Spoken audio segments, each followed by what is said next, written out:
Roses are red, violets are blue, but the iris is the flower that will mean the end of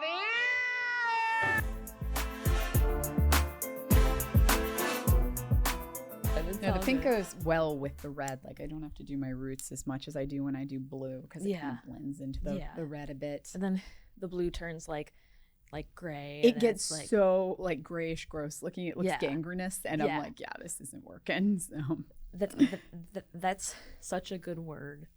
Gangrenous. I don't even know if that's. I feel like I just cobbled that word together, but we're gonna roll with it. I like it. Yeah, I like it. That's sure that's a word. It has to be a word. I make up words a lot of the time. As you should.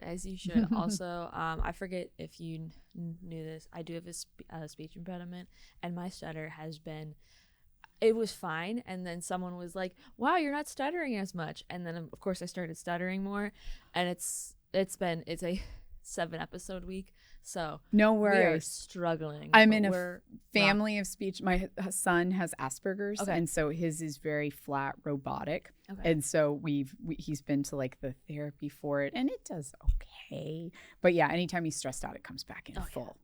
Which the therapy for me has been the podcast, just talking continuously, which is crazy. Like, if you watch the first episode to now, it's like, I mean, obviously it's still gonna be there forever, but like, it's, you can literally see my progress. Oh, I haven't heard it yet today, so you're kicking ass.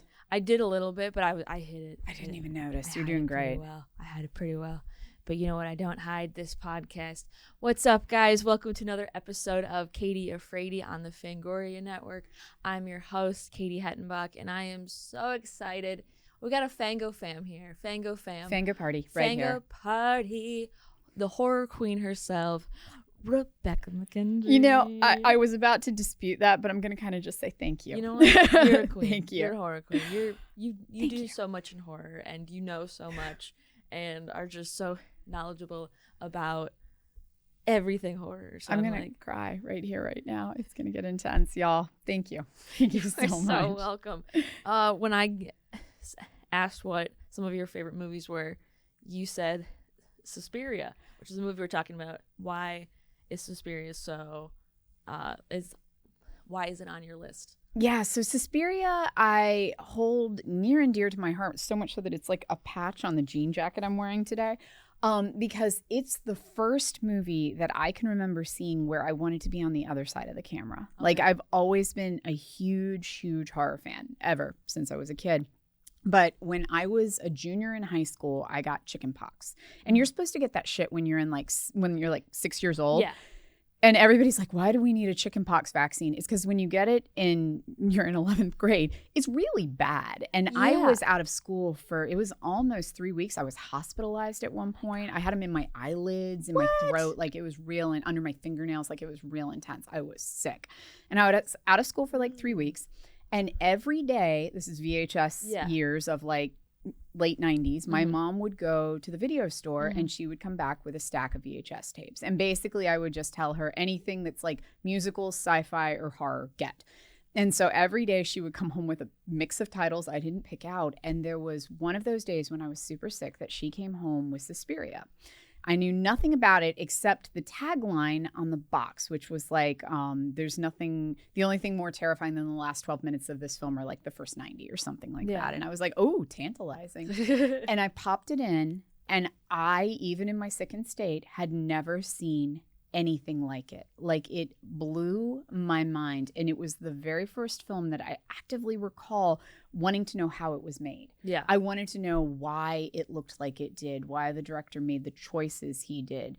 And so I really credit it for part of the reason that I decided to not just be an eternal horror fan, which I still am, but really kind of wanted to figure out how the films are made and be a part of it. Yeah.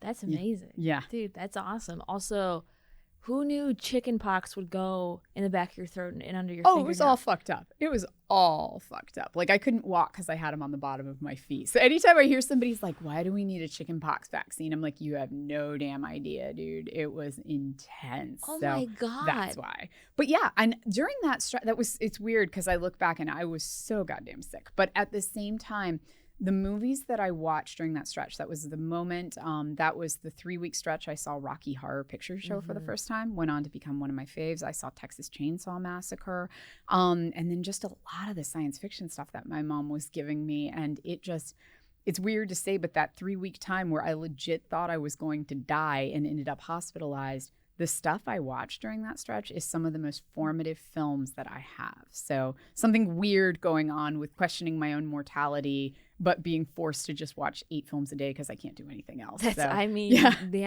Which you're like, this might be the worst 3 weeks of my life or the greatest. It changed me forever. Right? So in some capacity, like it really did propel me from just, I will watch anything on Blockbuster's video store shelves to, you know what, I'm going to read every book about it. I'm going to study everything. I'm going to join all of the weird chat groups. This was like in the infancy of the internet and late 90s. And so there were all these online chat groups I found immediately afterwards where people were talking about horror. And that became a huge part of my life. And yeah, it was weird. It was like such a formative moment.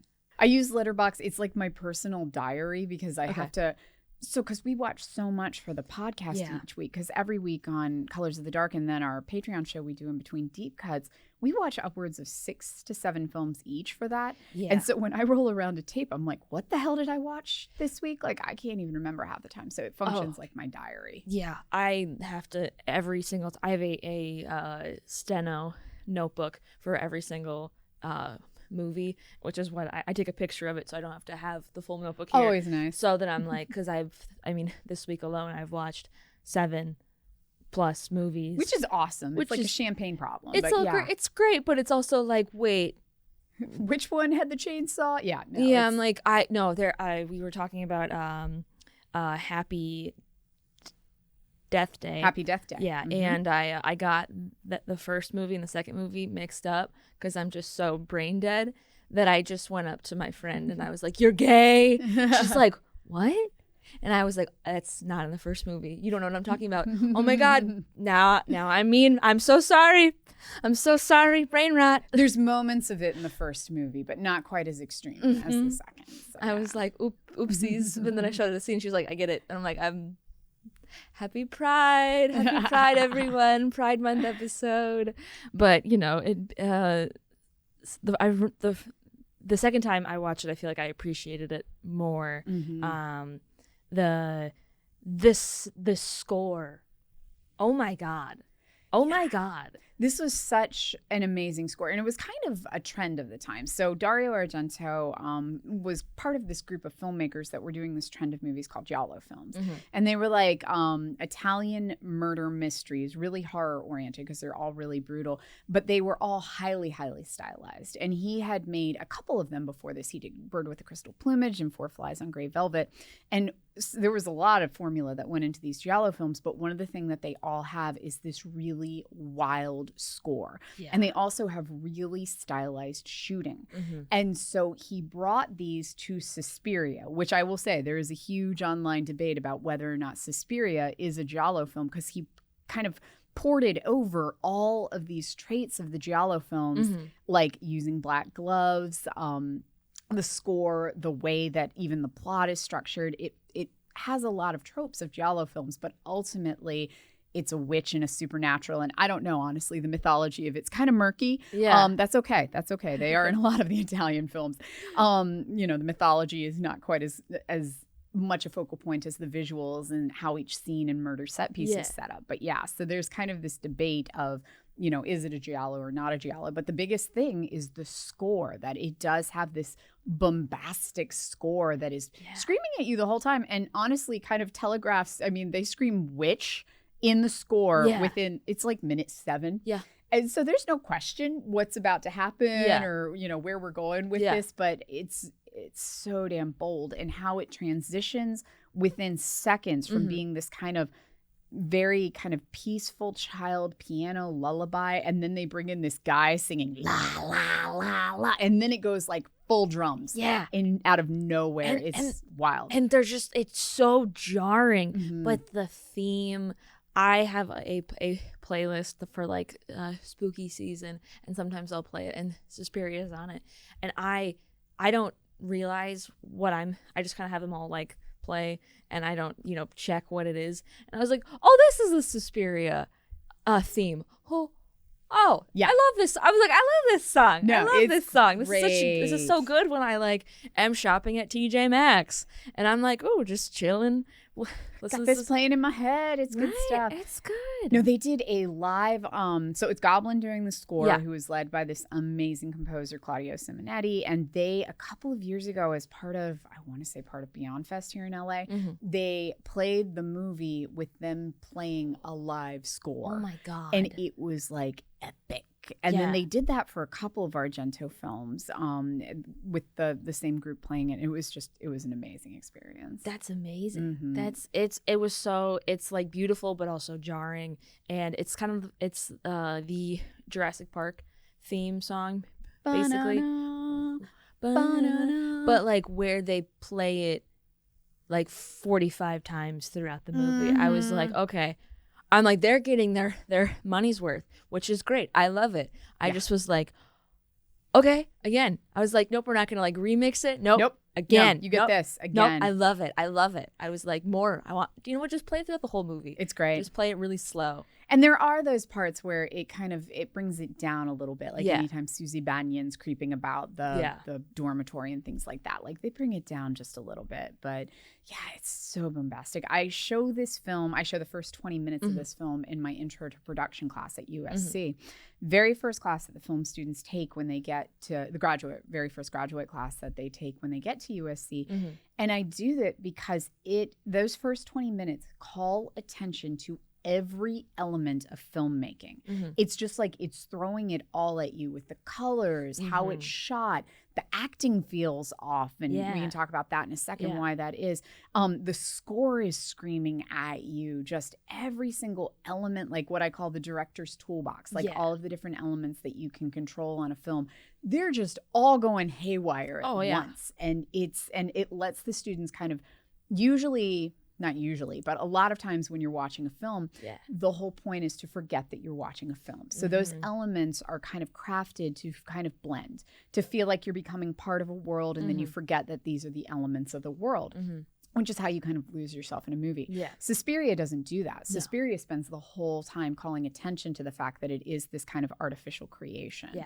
And I love that. It's like, and also like the colors in that, and I know that like that's a part of the giallo and everything, but it's just like Susie getting into like the cab, and she's being like, there's flashes of colors that coming from where? We don't know where the hell they're coming from. Nope, it's just to be pretty. It's just to be pretty, and I love that. I read once that Argento picked the color choices based off Snow White, that he was going back and like watching all these old school Disney films, and that at the time they didn't have blending technique in Disney, and that it was all primary colors. And he realized how kind of stark and jarring it was, and that's what he brought over. And that makes me love him even more because I'm such a Disney fan, and suddenly going like, that does make total sense. I love it. And I read that too. Snow White's one of my favorites. Just everyone's like, I hate Snow White. I'm like, no, that was like my first like VHS, and I remember watching it. I feel like you have to watch it on VHS to like, because if you watch it on like a high res, it's like, it's not as good. But if you watch it in like the grit, it just looks better. It looks better. Which I feel like Suspiria would be fun to watch on like a more grittier VHS or like something. It's weird how, and it might just be because that's the form that I saw a lot of these films in, but that certain ones I just feel like look better in that format because and it's probably more of kind of like a retrospective thing, but that's how I saw them. Yeah. And then as much as I love, my 4K releases of certain things, there are certain ones where I'm like, it's just so shiny now. Yeah. And I almost miss the grit a little bit. But then there are other ones like Possession is a film. I owned a VHS copy of that eons ago, and it was very dark, and I never saw what the monster was like. And then a couple of years ago, I went to a theatrical screening of like its new, refreshed version that they had cleaned up. And all of a sudden, I was like, were we supposed to see that monster? Because I'd never seen it for like 20 years of watching this shitty VHS copy. And suddenly it was like watching a different film because it and it suddenly was like, oh, that's what the filmmaker intended. Like I had been Yeah. watching this incredibly dark, grainy thing. Yeah.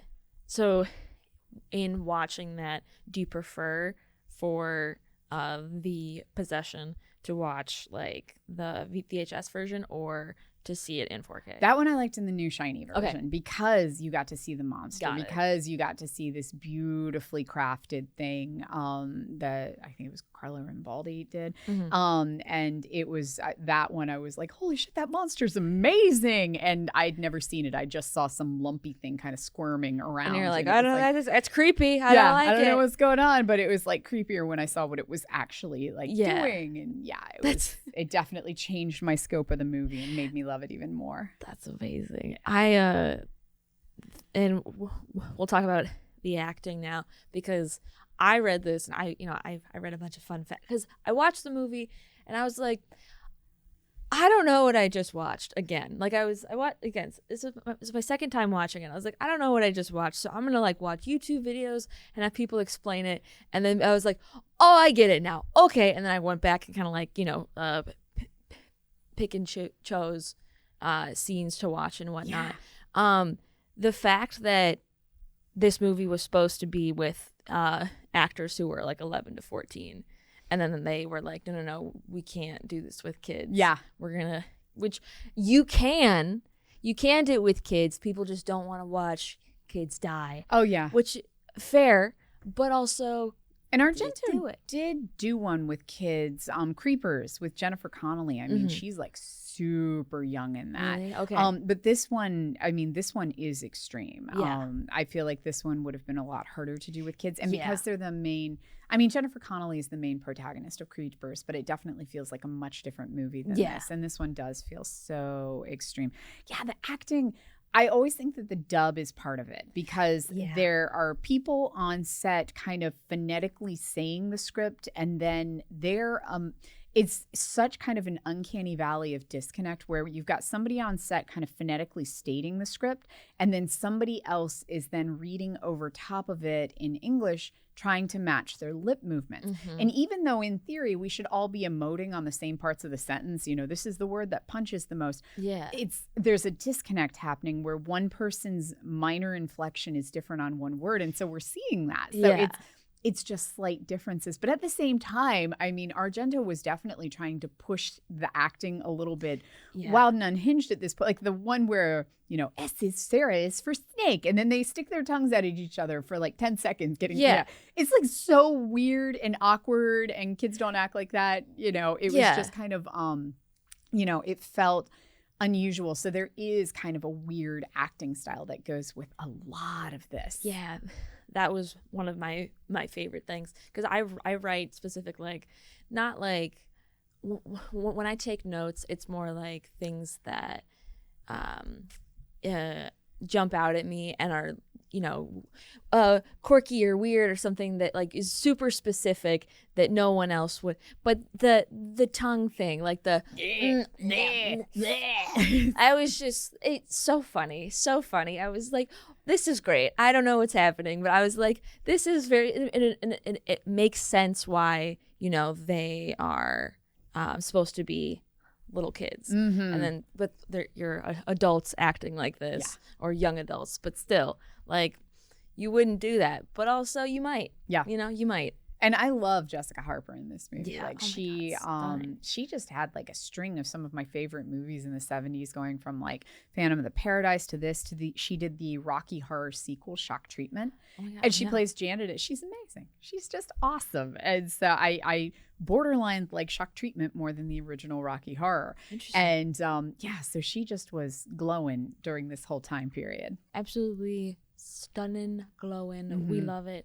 The Susie is going to a dance academy, which isn't a real dance academy, as we know, but it's the color of it. I'm obsessed with the color and the red building. It's just so jarring and beautiful, and I want to live in that building despite everything. All the that's witches are there. All the witches and the people cool. dying. Yeah, but the they've got these beautiful murals inside. Like, he is production designer on this movie is insane. And that building literally looks like it's going to eat you. Like, it's structured so that it looks like it's got this massive mouth and it's towering over top the way that you pull up into it.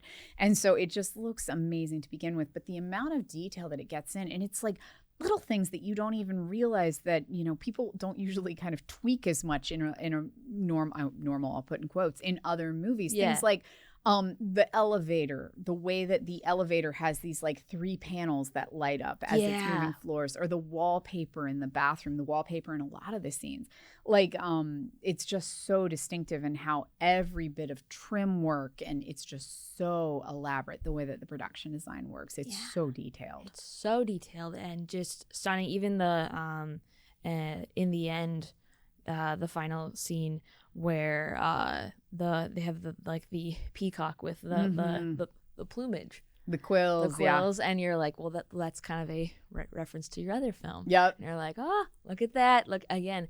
Didn't know this till I watched that YouTube video, and I was like, I get it now. Yep. I see why you did that. That's smart. That's Bird smart. with the Crystal Plumage is great. Actually, I think my favorite, and it changes over time, but my favorite Argento is currently Four Flies on Grey Velvet. Like, it's such a tight little giallo, and it's about the music scene. And so it's an underseen one that like struggled to get a release for quite a while. But it's slowly over time become my fave. But that'll change again in like a month. So going back to Suspiria and like the dance element, have you ever done dance? Did you do dance when you were little? I did. I was actually dance in undergrad. Okay. I was a musical theater major, but my focus was dance in undergrad. So I worked as a choreographer for quite a while after I graduated.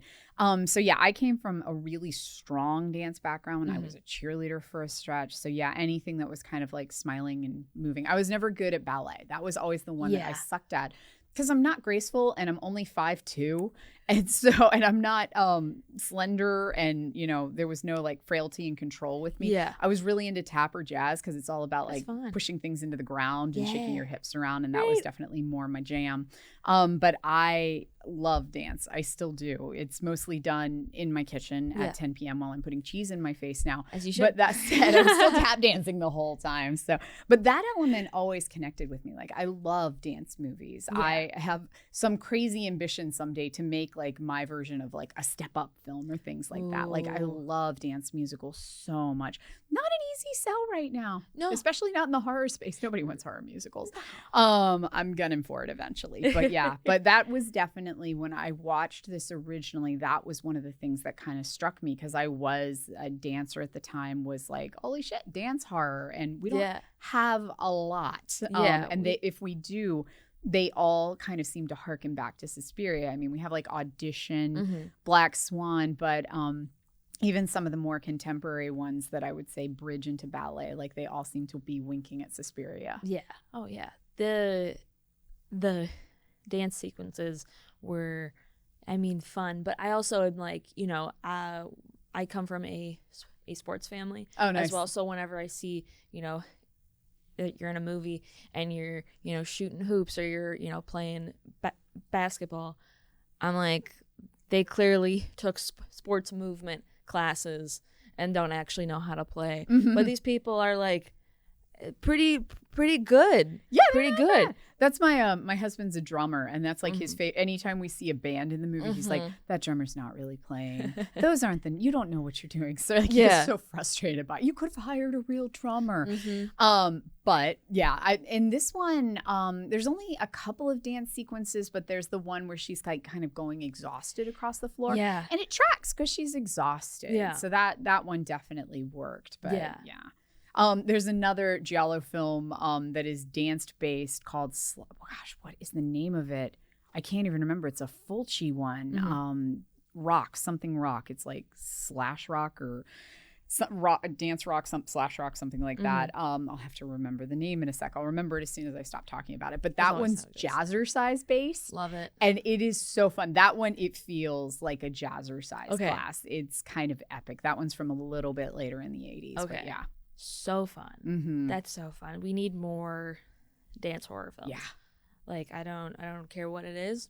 We need them. A tap Or you should make We've a tap. never had a tap horror. You know, I wish there was a market for that, but basically I've discovered if, you know, horror is a niche audience and musicals are a niche audience, when you combine the two together, there's like 4 of us who watch that. Yeah. And it's just not an easy sell contemporarily. Yeah. So I'll keep working it. I think it could Murder Rock. Murder Rock. Told you. Had to stop talking about it to remember it. Murder Rock there was it the is. jazzercise one that Fulci did later. That's amazing. I think there's one that just came out, Slasher Size. Slasher Size, directed by my friend Amalia. And yeah, that one, it's a fun little 20-minute short film that really harkens back to like a death spa, Slasher Size, you know, the jazzercise workout culture. But it also reminds me a lot of like the Linnea Quigley workout video from the 1980s. Yes. So yeah, Emma knew what she was doing with that. She's like, meathead, let's go. Yeah. Little head of meat. Like, love it. Love it. I've only seen like little like stills and clips, but I'm excited to actually sit down and watch it.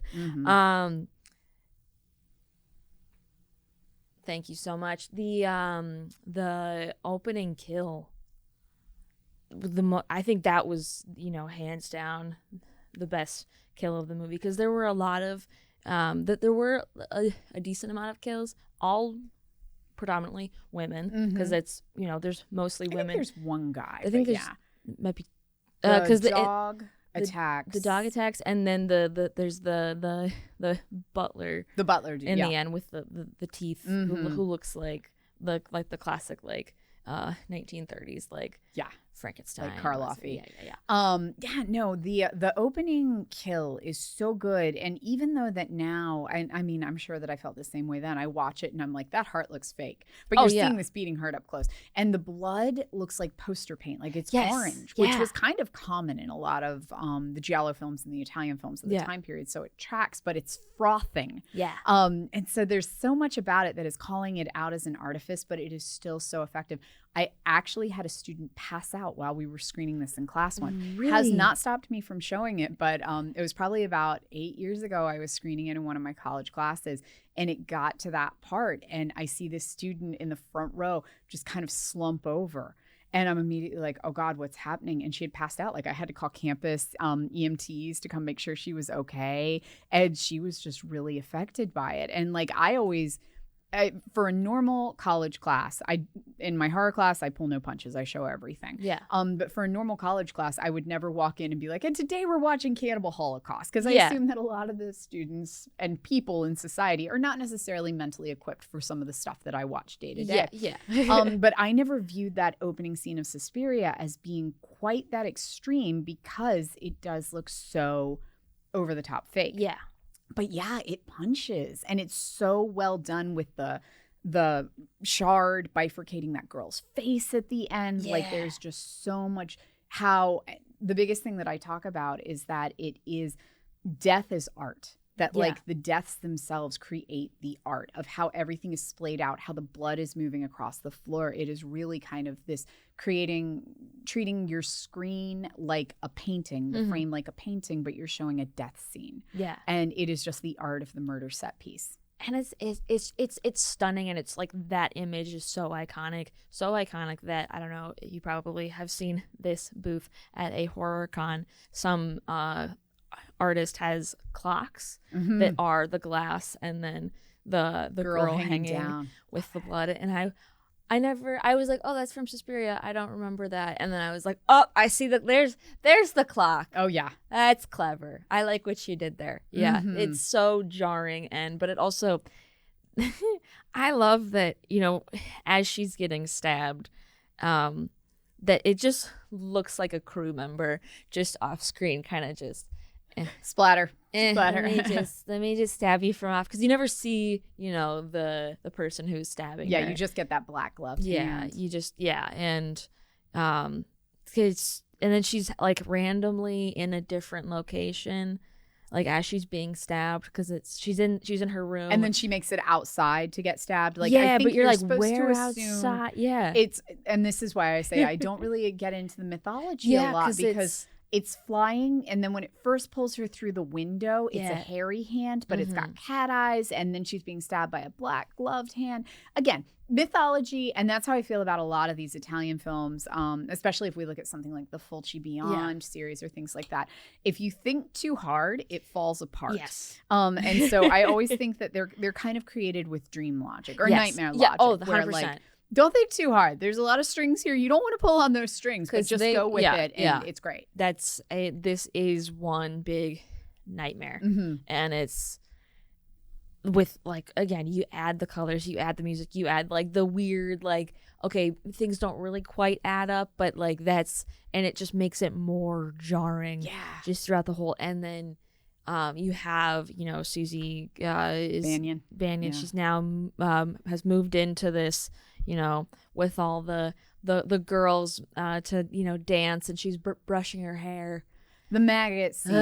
Maggots. So the maggot, for some reason, maggots never bothered me. Like, I really like bugs, so I'm sure I would be if they were like splayed out across my kitchen floor or something like that. But maggots never really bothered me, but that scene did, as a matter of like pure infestation. The idea that they're everywhere, like girls are spitting them out of their mouths. Like maggots in general, they're like, kind of just little squirmy worms. But when it's a saturation, anytime it's an infestation, and it's impossible to get away from it, that's when I'm like, oh. And again, don't question the logic, because the maggots, thousands upon thousands upon thousands of maggots, all fell in unison from the ceiling. And it's like, well, okay, we're just going to go with it. Just going to roll with it. It's fine. And, they're not actually, there's only a few actual maggots. The rest are just little grains of rice. Yeah.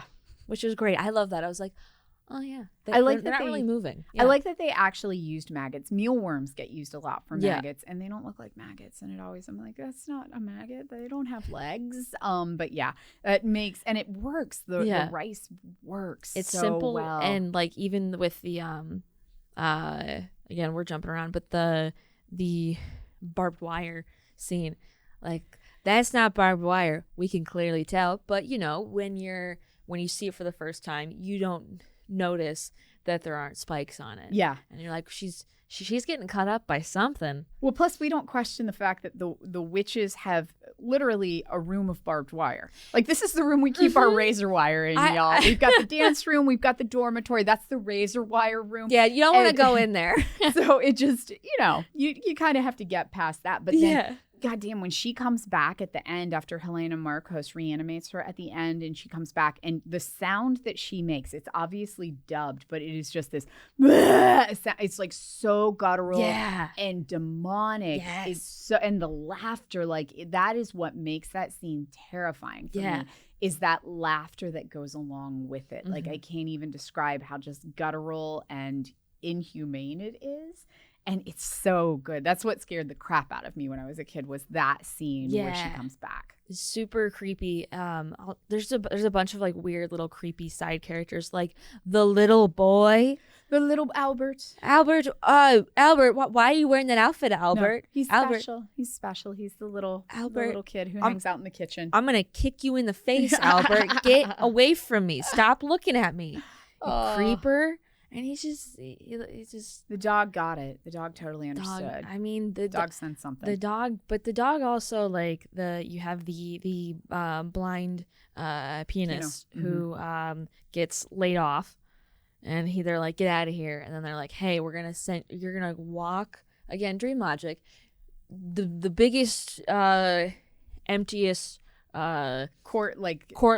courtyard. It feels very Italian, but we're in Germany, but it's this like massive piazza. Which is apparently where Hitler would have a lot of his rallies. Oh, really? There. Yeah. Oh, that's awful. I was like, oh, great. Awesome. Cool. But it's throughout like the film though, with the power of music, they make it seem like, oh, there's something there. And it's like, what's that movie with the where Mark Wahlberg is scared of the wind? Oh, The Village? The not The Village, the other one. The bees. I can't remember the name of it. The Happening. Yeah, Yes. The Happening. Yes, The Happening. I have to do bad quotes from it to recall. No, it. but Yes, The Happening. but it's like where you're like, oh God, it's right there. Like you're like, oh, I'm following it with my eyes, but we're like, as a viewer, like, why are we scared? Where are we looking? And then it's all up, and then the attack comes from the dog underneath, which is just a hand puppet, which I love. It works. It works. It works. But I also wonder, like, in 77 when this came out, like when people were seeing it, if they thought it was real. Oh, I'm sure they didn't. I feel like I am sure that was very much like, well, that's a puppet. But again, it's the suspended disbelief, because now I watch with this very discerning eye. But when I would have watched this at like age 16, the fact that the dog is a puppet didn't necessarily throw me off. I was just kind of like, yeah, get him. I feel like a lot of, just like we discern it now, it doesn't necessarily change the shape of the movie. Yeah. And if anything, the fact that the dog looks like a puppet, that the heart looks so unreal, that the razor wire doesn't have barbs on it, it just kind of works because of that weird nightmare logic where I'm like, none of this shit makes sense, but I will watch 2 hours of it with gusto. As you should. The one thing I think this movie needed more of, and it was only in one scene, we need more yodeling, more men in lederhosen and doing their little dance. Yeah, I need more of that. This is such a culturally kind of confused or kind of woven movie where it is French dance teachers who we find out are Greek witches on a dance school that is supposed to be in Germany, but it's actually in Italy, but we're following around the American protagonist. Yes. Like there is just so much weird cultural stuff mixing together in this. Yeah. And then, it's like, so, somehow it works. Somehow it does feel like this weird melange of internationality and that nobody really belongs here because everybody's a stranger. Yeah. But it's wild swings to make it that much diverse of like it's French teachers, but yet the witches are all from Greece, and it's somehow it's wild. It goes back to like the actors not being from the same place and all speaking a different language. Like it's all just, I'm like, I see what you did there, Argento. I don't know if he actually thought of that or if he was like, we just want, good actors in the roles and whatnot. The one other character that creeped me out the most was I think it was the dance instructor who couldn't stop smiling. Oh, she looked like this eternally. Yeah, I was like, your poor jaw. Like, no.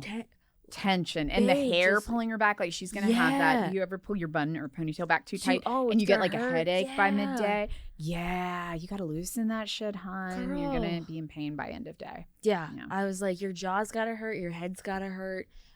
She's oh no, you can dance, Susie, and Susie's like, no, I'm gonna pass out. She's like, no, show us what you got. Plus she's like in a full suit dress as a dance instructor. I'm like, I can't even get groceries and something like that, but she's teaching a ballet course.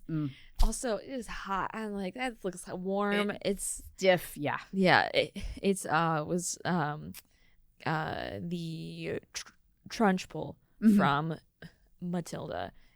I was like, oh, this is the trench pull, basically. Yeah, no doubt. But like, have you seen the Matilda musical? I have not seen the musical. It's so good. The new one. My kids watch it all the time. So yeah. That's amazing. But it embodies all of that kind of the stiffness of like boarding school and everything. So fun. Did you have a favorite kill besides the first one? I gotta say I love the Helena Marcos one and how the end. So when Helena Marcos dies, just because of how it's put together, that it does feel murder mystery like that. It does, and this is again going back to kind of why it has these trappings of giallo film, that it is kind of the fact that you were given in the very first moment of the scene, it's been in plain sight all along. And that's something that Argento does in a lot of his movies. Like I'm thinking like Deep Red. We technically find out within the first few minutes who the killer is, but we do not physically see it or understand what we were looking at until the end. And the same in this, where like in the very first 10 minutes of the movie, somebody is screaming, the blue iris, it's the blue iris. And then finally in the final 10 minutes of the movie, we realize what she meant. And I love that kind of, that it all ties back together in a very kind of mysterious thing that we've known all along, but we didn't know what we knew. Mm-hmm. And then I just love the whole quills with Helena Marcos. And I love Helena Marcos is just this old battered witch who's like hundreds of years old. I think she's supposed to be from the late 1800s. And her whole thing is she just sits on a bed and she goes, "You can't kill Helena Marcos." And then she just laughs and disappears. Like she doesn't even have to like flex. She's just like, "I'm just disappearing." And then it's not until Susie can see like a glint that she like stabs. But then even though this woman possesses the ability to disappear, a single stab from a quill like takes her out. So it's okay. Again, you're like the dream logic. Yeah. It doesn't need to make sense. The big bad always has a weakness. Why she would sleep with those quills if, you know, they're that dangerous to her. Jeez. Beyond me. But I mean, you know what? To each their own. To each their own. I love the fact, and I have to read it because I will butcher it if I don't. But the woman who played Helena Marcos was not, or no, was it that? She was she wasn't credited, but she was a 90-year-old former prostitute. Wow. Who David Argento was like, "Hey, do you want to help?" And she was just on the streets of Italy. That is some total 70s guerrilla filmmaking right there. I love that. I love that because it's like Troll 2, like the majority of the actors aren't actually actors. There's people who are in the town. Pulled in. Which is just, I love when they do that, where you're like, this iconic film or, you know, this terrible film is, you know, brings in just normal people. And they're like, "Hey, let's see. You look, hey, old lady, you look creepy. Would you like to be You're weird looking. Let's get you on screen." And she's like, "Okay, here we go. I guess I'll be the big bad." Yeah. Like gets dead by a quill. No worries. No big deal. Did you have a what the fuck moment while watching this initially? Or definitely, even now? The razor wire was definitely kind of my what the fuck moment because it is just a room full of razor wire, and then watching that poor girl like roll around in it and eventually stop rolling around in it. That was definitely a what the fuck moment. The one where Susie drinks the milk and finds stuff in it, like that, or I guess it's the wine, like, and then she starts dumping it out. I remember kind of I'm confusing dumping out scenes. The dumping out the milk and finding stuff in it is from The Woods. Lucky McKee's film The Woods, which is like a direct reference to Suspiria. Got it. But that said, in this one, she's dumping out the wine. I remember absolutely loving the idea that the witch has been drugging her. But I'm always like, to what end? Like, what was their end game with Susie? Like, you're supposed to understand that they want to sacrifice her. Yeah. But they're drugging her to make her, like, I didn't understand that element even then. But at the same time, dream logic. I'm like, let's just go with it. So she quits drinking the wine because she thinks it's making her sleepy and complacent. Yeah. There's so many parts in this movie that are just like, what? Like when we see the little boy Albert chilling with his mom. I don't know. They never really. I mean, like, you know, he's always hanging out in the kitchen. Yeah. So I don't know if that's supposed to be his mom, but the rest of the staff seems to talk about how much they love him. So he's like their mascot. But when Susie's walking down the hallway and the woman flashes like the knife, and like the light, like, and Susie's like, "Oh, now I have a headache." I'm like, what did she do? That was never explained. Just the light. Just the light in general. She's allergic to light. Yeah. I mean, same. I think it was the drugs, the wine drugs were just kind of giving her perma headaches, so she stays calm and cool. So yeah, just weakening her defenses, I guess, for bright light flashes. That's so interesting. So I wish I could be in the writer's room and hear what their thought process was. Oh, we should do this. Oh, we should. Oh, but what if you flashed her with this light? Yeah. And because I have questions, and that's okay. That's okay. No, Dario wrote this with his longtime partner, and they were married for a stretch, Daria Nicolodi. And she co-wrote a number of his projects and was definitely involved in a number of them. She appears in a lot of them as well. And I'm just...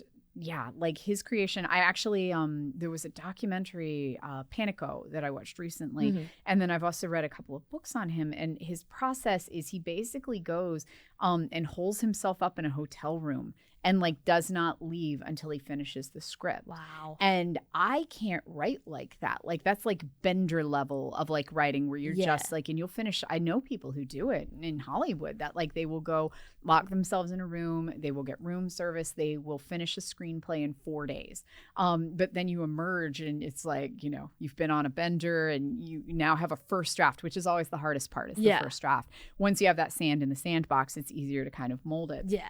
But yeah, like I can't do that. Like I'd end up going insane. Yeah. Like I would 4 days later emerge and be like a completely different person. And yeah, like it's just, I'm not good at isolation. It's hard. Yeah. But that's how he does it. That's crazy. You'd emerge and you just would be like, they're like, what happened to you? You're like, you don't want to know. I've seen shit. I've seen some shit, They're like, guys. why are you bald? You're like, I I don't know. The screenplay's done, y'all. It's done. It's done. It's going to be great. Yeah. Don't talk to me. Yeah. I need a nap. I need a nap immediately. When I write, I do like, I try to do at least one scene a day or 10 pages a day, whichever one comes first. But I try not to push myself in that because I'm like, you will burn yourself out. But if you just do a little bit each day. No, that's how. So I approach it as like it's a walk. It's a long walk, not a race. Yeah. And so I do 3 hours, like every morning from usually 8 a.m. to about 11. I turn my phone off, which is always the hardest part because it's always like distraction. I wonder what's happening on Instagram.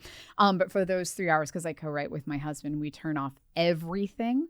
And we write. And then, so that gives us 3 hours in the morning. And then usually we do 2 to 3 hours of editing what we wrote the prior day in the afternoon. Okay. And so that way we kind of have this constant cycle going, or one person is writing while the other person's editing, and we can kind of keep it moving like that. Yeah. But I can't write for more than 3 hours at a time, or I get manic and it gets bad. And and you know, usually still I'm going to rewrite it 4 times. But yeah, I have to pace myself. Yeah, and it's also like, you know, you get tired. Some days are really good where you're like, okay, I could keep going, and some days like 3 hours is just hell. Yes. And you're like, I can't do this. I jump around a lot, like and my husband as well. At any given time, we'll have 3 to 4 different projects going because we'll get up some days and we'll be like, well, we need to finish this, but this isn't hitting and we can't come to terms on any of it. So, but the thing that we're both thinking about is this other project. So we'll jump over to that for a little bit and then we'll come back to it. Like we always try to think like what's going to come most organically today. Yeah. So that we're not like sitting there staring at a blinking cursor, like torturing ourselves through it. Like those are the days that make me it's always harder to come back after those days because I'm worried it's going to happen again. So trying to keep the vibe and the energy going. It's a lot. It's a lot. We do a lot. We do a lot. And Argento did a lot. Any final thoughts on Suspiria? You know, I really recommend checking out a lot of Argento. Like across the board, I consider him to be such a skilled filmmaker. His follow-up film to this, part of the Three Mothers trilogy, which this was part of, was Inferno. And Inferno is also just absolutely breathtaking. Nothing like Suspiria. Okay. It's set in New York City. It's a very urban film. It's still really bright and colorful, but it's still using, there's an underwater scene in that movie that is just breathtaking. But yeah, it's using different things still with the shocking death scenes along the way. His final film, Mother of Tears, it's there's a lot of debatability about whether or not people like it. Yeah. So, but that said, it's still in this universe. So I feel like you have to watch it. You have to complete the whole thing. But across the board, if you have not dove into Argento, it is just a treasure trove of amazing filmmaking right there. Yeah. I heard that it's kind of like eating oh my gosh, speech impediments bad, guys. Olives, where the first time you do it, you're like, I don't know if I like this. But then after a while, you're like, okay, I like olives, which I feel like that is Argento. First time I watched it, I was like, I don't know if I like Suspiria. And the second time, I'm like, okay, I get it. Yeah. I get it. And the third time, I'll probably be like, this is amazing. Yeah. But I think you have to watch all of his films like within like a month. You can't, I'm going to watch one, this year, and then I'll watch them. No, it's like you have to watch them because I think then you appreciate more. You understand him as the filmmaker and the style comes out. And definitely. Yeah. Okay, so out of 10. See, I'm going to go full 10 because this is like one of my fave movies ever. I love it. So, but why that 10 for you? I consider this to be one of the best horror films ever made. Yeah. I'd probably go like 6 on plot. But just as looking at it as a whole package as a filmmaker, I consider this to be one of the most skilled horror films ever made. Yeah. So I'm always going to go like full 10 on this. I love it. I love it. I gave it a 7. Get it? It's I rarely give things a 10. I rarely give That's things okay. a 10. I tend to go, I love everything. So Yeah. people who listen to my podcast know I'm very full of superlatives and I love everything. Like I love horror and I hate in general dogging on films because I know how hard it is for to sure. make one. Yeah. So yeah. But that said, this is my cream of the crop. I have found out through doing this podcast, when I first started, I would just shit on films and just rip them apart because it's also kind of fun. But I realized the movie that did it was Santa Jaws, which I have not had the pleasure of seeing, and I love my shark movies, but I feel like I need to step into Santa Jaws. It's very fun, but I realized that every movie is good, every movie is bad. Every single one. Every single one. And it's, the fact that you make a movie is awesome. And I think that talking about it, regardless of if it is critical or not, I think it's, you make art, it's going to be, I think it's still being talked about. And I think that's so important. And Santa Jaws was so fun. Oh, yeah. Was it good? No. But it was fun. Totally. And that's all that matters. I love my shark films, Right. and I will watch everything from the classiest shark film that we have from studios coming out to, malls near you, to the just campiest, like, oh my God, are there sharks on the moon? Yes, they're fucking sharks on the moon. Of course and I will there watch are. that movie. Duh. Yeah. Is there a Sharks on the Moon? It's Shark Side of the Moon. Because it should be Shark Side of the Moon. And it's about how at some point we blasted sharks into space. Legit, I can't remember the plot device that they used to explain why they were blasting sharks into space. But they blasted sharks into space and they took up residence on the moon. So then years later when we decided to go explore the moon, there's sharks on the moon. Of course. Just floating around, guys, attacking people. No explanation of the oxygen, or I don't know, they adapted or some shit. It doesn't matter. There's a hammerhead attacking an astronaut. That's the important thing. But so somehow that makes more sense than Suspiria. right? Yeah. And Tubi is my go-to for the bonkers sharks movie. Tubi's the best. Yeah. So Tubi has quickly become one of my favorite destinations for horror because it is so much of the I don't know what I'm watching. I love going into movie blind. It's like my new video store where I'm like, I have no idea what this is, but it's got a great image and I'm just going to go in. And so, for good and bad, for better or worse, it has become one of my favorite horror destinations. There is a movie that I have talked about a lot. It's a vampire movie. It's a parody for Twilight, but it's called Taint Light. Taint Light. Yes, it's not a porn. It sounds like it is. I was going to say, that's a porn. The whole time you think it's going to be a porn, and you're like, maybe this should have just been because the way they talk. But it has some of the funniest lines I've ever heard. So not Twilight, Taint Light. Yes. Okay. And it's on Tubi. And it's terrible. It's great. It's wonderful. And I am like, everybody go watch it.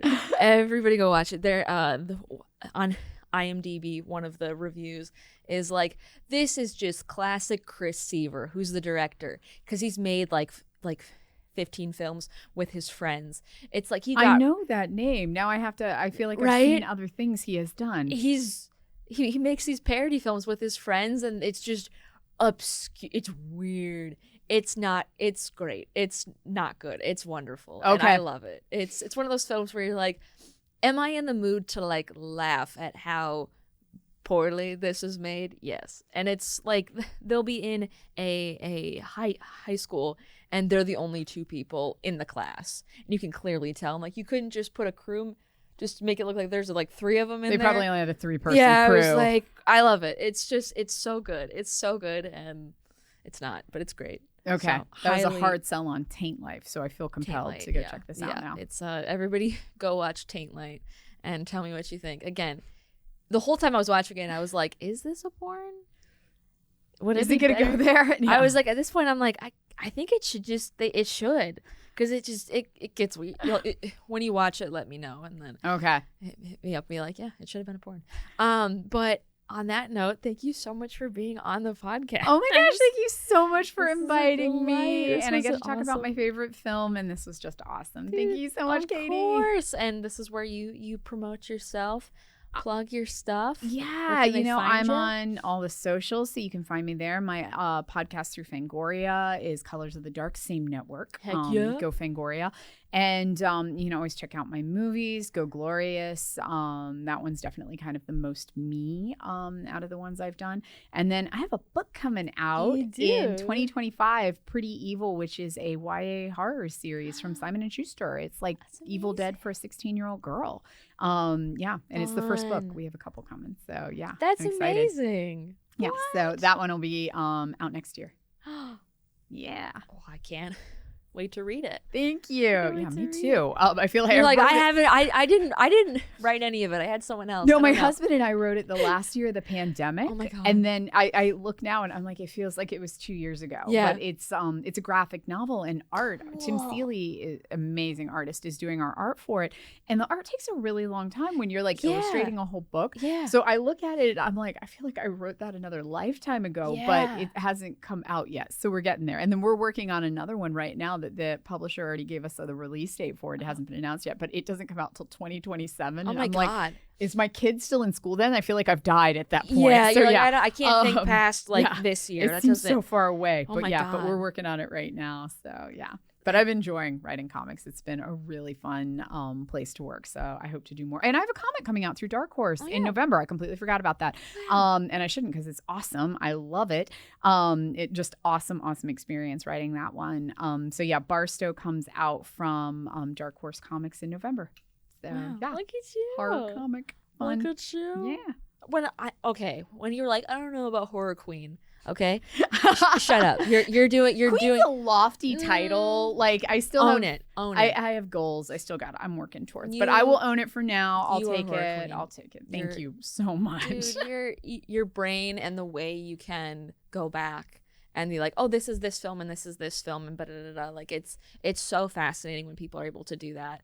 And sometimes I can do that, but I think I'm a little bit brain dead today. So you're getting brain dead, Katie. But Oh God, you were you're awesome. You're rocking It's it. pure love. Like It's that's pure love. that's whenever I think back about it, like how did I get to this point? It's because I love the stuff that I Right. cover and They're talk so about so fun. much. I couldn't think of doing anything else with my life. Like any other version of me, I'm just sad to even think about because I love the subject matter I get to do so much. So yeah, it's everything. That's amazing. So thank you so much for Of having me on today. Of course. And we got to say thank you to Fangoria. Thank you, Fangoria. Thanks, Fangoria. You want a copy of Fangoria? What? Use code Katie Afraidy 25 for 25% off. What? It's a pretty good deal. Filmcraft Studio Gear, thank you so much. You can find them at Filmcraft LA on Instagram or filmcraftla.com. And I like to end every episode with some good or shitty advice regarding the movie. So if you feel compelled, jump in because it's usually just right off the top of my head. Honestly, if you're at a dance school and somebody gets murdered, leave right away. Just don't question it. Be like, oh no, I could stay, but I want to know. Just there are plenty of dance schools, and go find one because that one's not it for you. If somebody screams blue iris, assume that it means something. I'd Yeah. also say don't drink the wine. Yeah, don't drink the wine. Period. But on that note, guys, we'll see you next time, and stay spooky. Yay! Yay! We're only seeing more terrifying than the last 12 minutes of Suspiria. For the first 92.